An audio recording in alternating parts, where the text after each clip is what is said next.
Hai, Assalamualaikum semua. Malam ni Tina nak share dengan korang satu cerita yang agak mengerikan tapi sedap bila dimakan. Dekat dunia ni ramai gila yang suka makan burger, termasuk Teh sendiri. Dah waktu orang makan burger sebenarnya sekarang ni dah tak tentu masa. Pagi, petang, siang, malam. Kalau kita dulu kan, kalau nak makan burger kita akan makan lunch hour ataupun malam, betul tak? Dan sekarang ni Teh perasan orang dah makan burger tak kira waktu, pagi, petang, siang, malam, dan Teh anggap perkara tu dah normal sekarang ni, betul tak? Dan lagi satu, peratusan pakar menunjukkan peratusan orang yang suka makan burger ni sebanyak 92%, termasuk budak-budak kecil. Mak-mak sekarang ni dia memang dah ajar anak dia orang ni makan burger dari kecil lagi, sejak umur budak tu 2 tahun. So maknanya kata tak tahu siapa yang salah kan, betul tak? Dan Tina nak kongsi dengan korang, cerita ni adalah kisah benar, okey, yang mana seorang lelaki telah buat burger daging manusia, dan lepas dia buat tu, okey, dia jual pula dekat orang ramai. Dan waktu tu lepas dia jual tu dapat pula sambutan. Hai, macam manalah reaksi orang yang telah makan daging burger tu? Okey, jomlah kita dengar cerita yang Tina nak share dengan korang ni. Nama lelaki ni adalah Joe Metheny. Joe Metheny ni dilahirkan pada 2 Mac 1955 di Maryland, Amerika Syarikat. Kisah hidup Joe ni sebenarnya tak ada orang tahu sangat lah, tapi ada orang kata Joe ni memang berasal daripada keluarga yang agak susah. Dan juga waktu Joe ni kecil, Joe ni dijaga oleh bapa dia seorang. Okey, tapi waktu Joe ni umur 6 tahun, dikatakan ayah dia terlibat dalam satu kemalangan maut. Dan waktu tu Joe ni dijaga ataupun dibawa ke rumah kebajikan. Dan lagi satu, kalau korang pelik kenapa tak ada kisah mak dia, sebenarnya tak ada orang tahu pun kisah mak dia, sama ada mak dia hidup ke mati ke, Joe pun tak tahu. Dan Joe pun tak pernah nak cerita pasal mak dia. Okey, waktu Joe 18 tahun, Joe ni berkhidmat sebagai seorang tentera ataupun askar lah. Dan selepas dia habis jadi seorang tentera ataupun askar tu, okey, dia pun keluar dan bina hidup baru. Tapi kisah hidup Joe ni, bila dia keluar daripada jadi tentera ni, hidup dia berubah, makin teruk. Kalau korang nak tahu, lepas dia keluar tu, dia jadi salah seorang gelandangan dekat kawasan tu. Dan kehidupan dia sangat teruk. Dia dah mula berkawan dengan orang-orang penghisap dadah. Itu yang sama, bila dah berkawan atau bergaul dengan geng-geng macam tu, diri sendiri pun turut terjebak lah. Dan Joe ni dikatakan dah mula hisap dadah.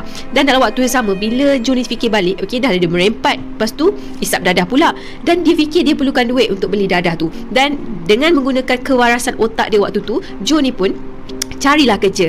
Dan akhirnya Joe ni dapat kerja sebagai seorang pemandu truk. Okey, waktu tu dia dah berubah lah, dah ada gaji semua, dia dah mula sewa rumah. Okey, dan dalam waktu yang sama juga, Joe ni dikatakan berkahwin dengan seorang wanita. Dan hasil perkahwinan dikurniakan seorang anak lelaki yang sangat comel.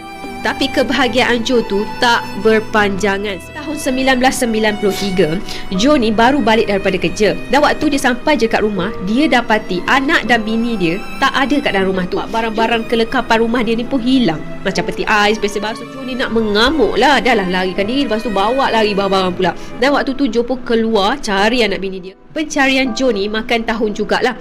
Dan satu hari tu, Joe ni bertemu dengan seorang kawan dia. Dan kawan dia tu bagi tahu dia tahu dekat mana anak dan bini dia berada sekarang. So waktu tu Joe macam excited gila lah kan. Dan kawan dia bagi tahu, bini kamu tu sekarang ni berada dekat bandar berdekatan, dan juga isteri kamu sekarang ni jadi seorang pelacur dekat sana. Mereka merempat dekat bawah jambatan, dan juga kehidupan mereka agaklah daif dan sangat teruk lah. Dan waktu yang sama, dia bagi tahu sebenarnya bini dia tu, okey, lari ikut boyfriend dia dekat sana. Dan waktu tu Joe bertambah nak marah lagi lah. Tambah-tambah pula kawan dia ni bagi tahu yang anak dia kat sana terbiar. Okey, terbiar. Siapa tak marah kan? Waktu tu Joe memang nak marah dan terus pergi ke tempat yang kawan dia ni cakap. Sampai je Joe dekat sana, okey, Joe dapati bini dan anak dia tak ada dekat kawasan tu. Dan waktu tu Joe tanya, kamu kenal tak isteri dia lah? Lepas tu dua orang gelandangan tu macam jawab acuh tak acuh, sedangkan dua orang tu kenal isteri Joe ni. Dan disebabkan itu, mereka menafikan dan macam tak nak cakap lah kan. Dan Joe ni tanya lagi sekali, adakah kamu nampak atau tidak? Dan diorang jawab macam acuh tak acuh, menyebabkan Joe ni bertambah marah. Dan waktu tu, kalau korang nak tahu, Joe ni ambil kapak dan terus tetak kepala dua orang gelandangan tu. Dan waktu yang sama, Joe ni kerat-kerat dan buang dekat sebuah sungai yang berdekatan dengan jambatan. Buang je mayat gelandangan ke dalam sungai tu, tiba-tiba dia perasan ada dua orang tengah memerhatikan dia. Seorang nelayan dan seorang lagi pelacur dekat kawasan tu. Dan dalam masa yang sama, Joe ni terus bunuh dua orang tu. Dan buang dekat semak yang berdekatan. Dan dalam waktu yang sama, ada lagi orang yang lalu lalang dekat situ nampak dan terus hubungi polis. Okey, bila nampak Joe ni dalam keadaan yang mencurigakan, tu Joe pun ditangkap. Waktu Joe ditangkap tu, dia dipenjarakan selama 17 bulan sahaja. Ataupun setahun setengah macam tu lah. Dan mungkin korang akan tertanya kan, kenapa dia tak kena hukuman mati kan, ataupun hukuman gantung. Penahanan Joe ni tak ada bukti yang kukuh, so pihak polis ni pun bebaskan Joe. Okey, waktu Joe dibebaskan ni, makin fikir apa yang perlu dia buat. Dan waktu tu dia fikir nak jual burger. Dan dalam waktu yang sama dia fikir, mana ada modal aku nak jual burger kan. Dan waktu tu dia fikir dia nak bunuh orang.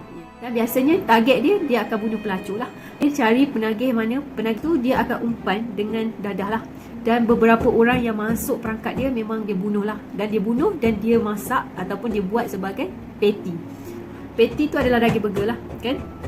Dan dia bukan buat macam tu je. Okay? Dia campurkan daging lembu dan juga daging khizi dan bersama dengan daging manusia. Buat-buat dah jadilah patty dan dia pun mula jual burger kepada orang ramai. Mula-mula dia ingatkan tak ada sambutan, tapi lama-kelamaan macam viral lah. Okay? Ramai gila yang suka, yang puji sangat beratur. Sedap lah, orang kata sedap gila lah patty ataupun burger yang dia buat ni. Dan disebabkan itu, hari demi hari Joe ni jadi ketagih lah. Ketagih nak bunuh orang dan ketagih nak buat burger juga. Dan ada satu hari tu, stok daging burger dia dah nak habis dan dia perlu bunuh orang lagi lah. Bukan seorang dua hampir 10 orang lebih jugalah dia bunuh. Dan waktu tu dia cuba perangkap seorang pelacur lagi. Dan waktu tu dia perangkap dengan menggunakan dadah jugalah. Dan waktu dia nak bunuh tu, pelacur tu sempat melarikan diri. Dan waktu itulah juga pelacur tu bongkarkan siapa Joe sebenarnya. Joe ni ditangkap, dia mengaku bersalah lah. Dan dia cerita apa yang telah dia lakukan. Sewaktu polis tu menyoal siasat si Joe ni, polis tu bagi tahu muka Joe ni tak ada rasa bersalah langsung, tak ada rasa sedih ataupun menyesal apa yang dia buat.